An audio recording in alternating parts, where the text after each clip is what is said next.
This is the instructional how-to video for the Brett Bond concession trailer. We're going to go over the functions, operations, and shutdown procedures of your brand new concession.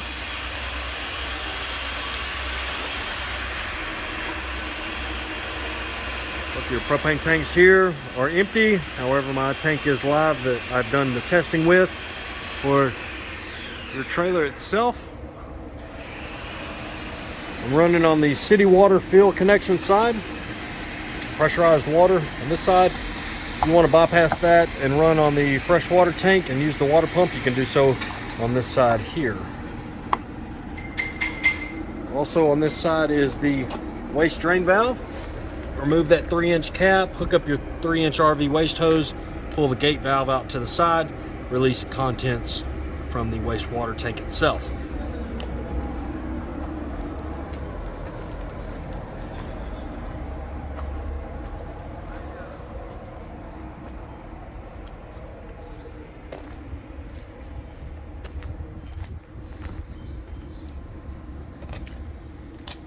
Got one spare wheel and tire in here, one of your mag wheels, and I've got the other inside.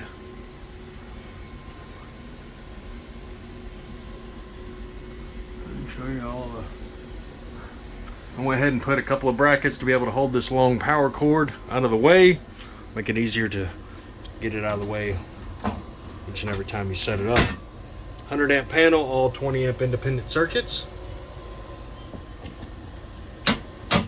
Got our battery power or battery charger for the 12-volt lighting system, fans, and water pump.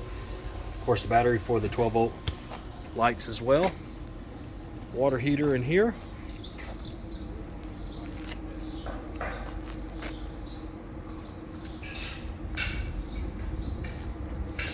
Flip-up counter set in place. Concession door open.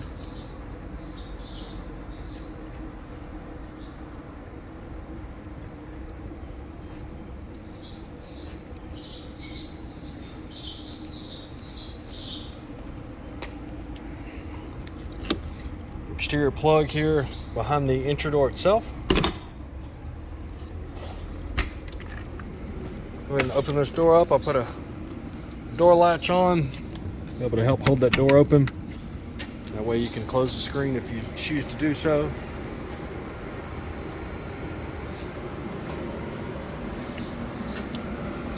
Pull out step here. There's your other mag wheel.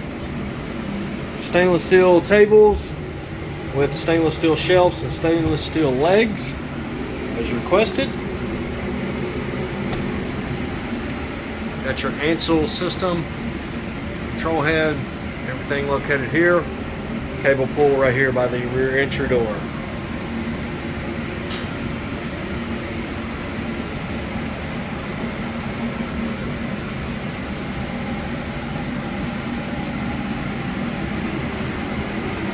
Go ahead and show the outlets working. Then I'll go over the gas.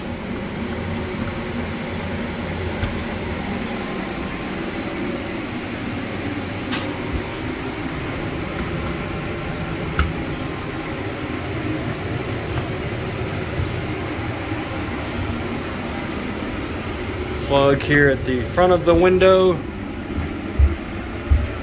Plug here at the rear concession window.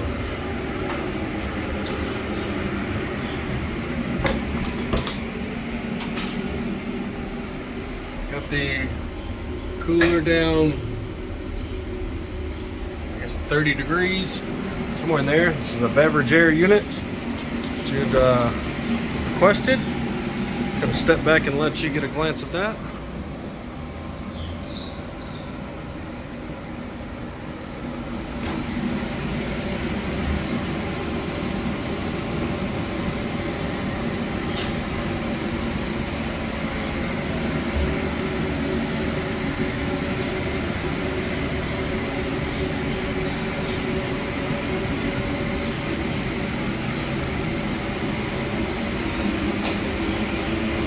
Beverage area sandwich prep.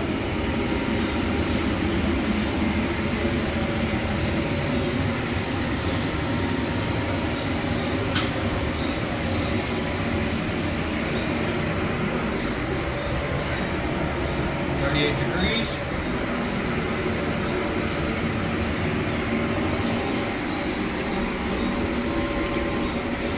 Go ahead and show the hot water working.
Still heating up.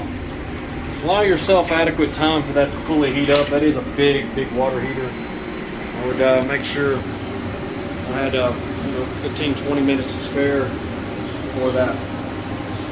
I don't know why the video makes the lights blink, but truly they're not blinking. What is the angle of which way I gotta hold the camera?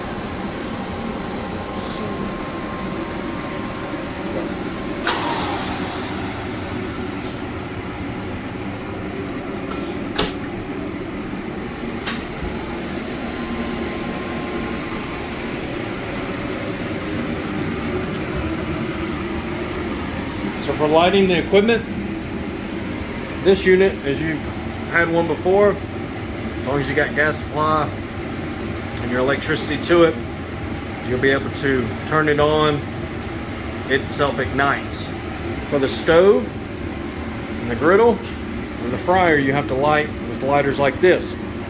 Now the stove and the griddle are open pallets right off the get-go when you turn the gas on. So you want to make sure that those control knobs are always in the off position for lighting purposes. Do not ever turn these on until you have your pallets lit. As you will see here, there's enough gas coming out of these for lighting the pallets. And once your pallets are lit, then you can go ahead and turn those burners to the desired temp that you need. You will see that I have the burners wrapped in metal wire, securing the burners to the frame of this unit. Do not remove those. Eventually, due to excessive heat, they will break. Make sure you replace with more metal wire to ensure security that those things do not move in transit. Stove has one rack, 5 different slots. Also, there is a spillage pan below the burners itself. For the oven, you do not need a lighter. Real quick, this stays in the off position for lighting. You will press and hold this button here. While holding this button, you have to hit your igniter. Once you have your pilot light lit, you continue to hold this button in for 10 to 15 seconds. The eye hole for the pilot is located here. Once that pilot's lit, you can close this door. For video purposes, I go ahead and turn it up to 350 degrees. That way I can show the burner working.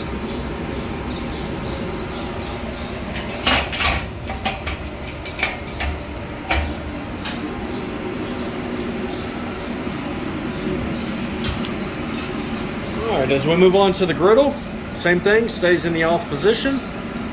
Because propane is heavy, it's naturally going to fall. So all you have to do is have your lighter at the very bottom of the flexible lines that turn up. And you can be able to hit that light and be able to light it from here. And that's on both of them. Now what you want to ensure is that you can see and know that both of those pallets are lit. before you activate the control knobs to the on position, as that would be an abundance of gas coming out.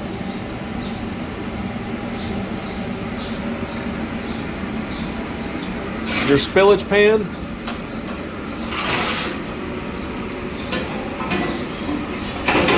is right here for cleaning purposes. As we come along to the deep fryer, I'm going to show you it working, and then I'll show you how it is to be lit. The thermal pile is lit in the on position.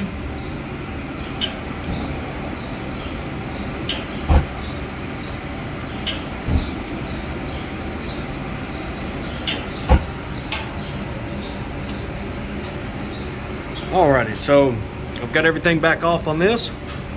I always start up a fryer. Again, this being in the, sorry about the sunlight, this being in the off position.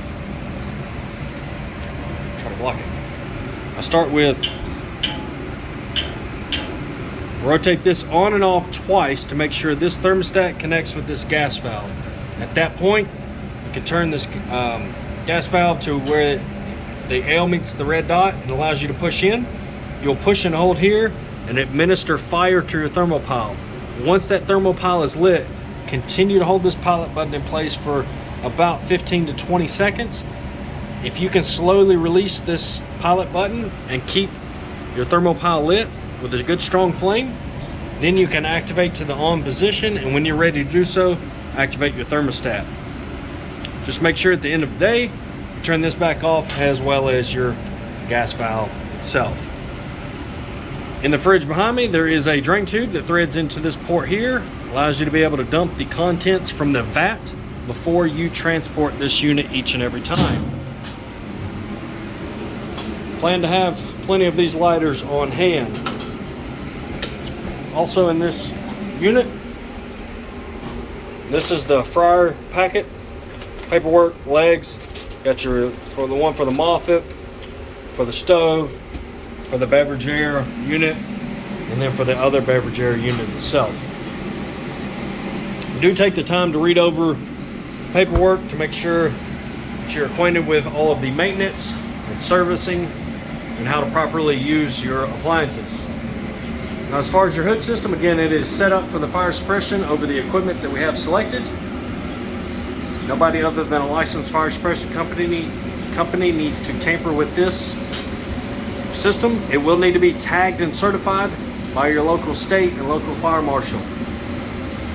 These filters are removable for cleaning purposes and will need to be cleaned periodically, whether it's daily, weekly, or monthly. Depends on how much cooking you're doing. When you remove those filters, you can clean them with hot water and a mild soap, and then thoroughly rinse and allow adequate time for them to air dry. When you put those filters back in place, make sure that you keep the gap as minimal as possible so you do not have any grease blow-by. Periodically, maybe starting off with quarterly visits, and then going from there on the extraction fan for cleaning.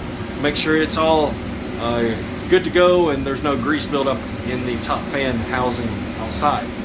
Never run the hood system or cooking equipment without those filters in place.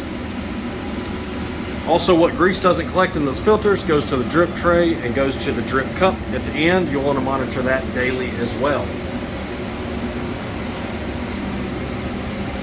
Never run any of this cook line equipment or even the propane unless this hood system's on, for so many different safety factors. Carbon monoxide being one of the biggest ones.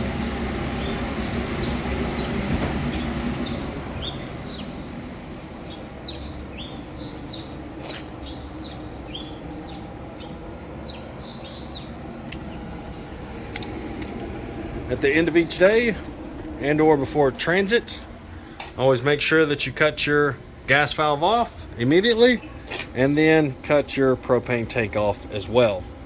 Do not transport with fuel going into the lines, whether the equipment's on or off. Do not leave the gas on, please. Once that gas is off, you can allow adequate time for the heat and or smoke smell, whatever you're cooking, to reside so that you can turn your extraction fan off.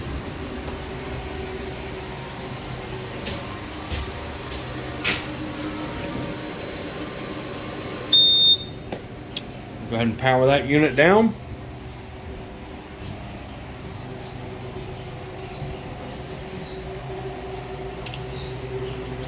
Go ahead and turn the lights off in here and the fans as well. One thing I do want to go over here at the very end, most important part, is the gas itself. So each and every time that you start this system up, when you pressurize from your tank to your regulator, whether it's this regulator or the regulator behind, the most important thing you can do is pay attention to when you cut this on. You should hear the line charge itself, which is nothing more than ch sound. If you have continuous gas flow coming in at the initial time of startup and all the control knobs are in the off position, most likely you have a break in the pipe. Now, this unit being transported from all over the country, after the gas is installed, you have to worry about road debris, tires, blocks of wood, rocks, anything in the road that could fly up and hit and damage this pipe. And it can bend it, it can pierce it, it can do a number of things. But if you, when you cut this on, you hear that shh, and that's it, you're good to go. If you hear continuous gas flow, you immediately shut that off, contact your local gas company to come out and inspect the piping. That is very, very important. Propane is nothing to play with. It is highly explosive and very dangerous.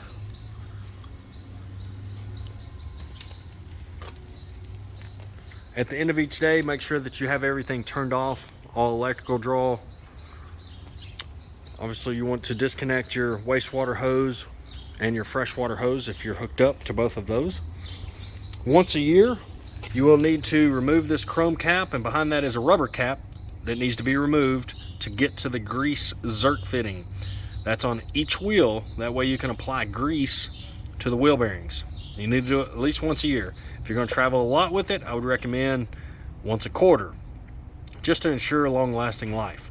Also, lug nuts are going to be torqued to 130 foot-pounds per lug nut.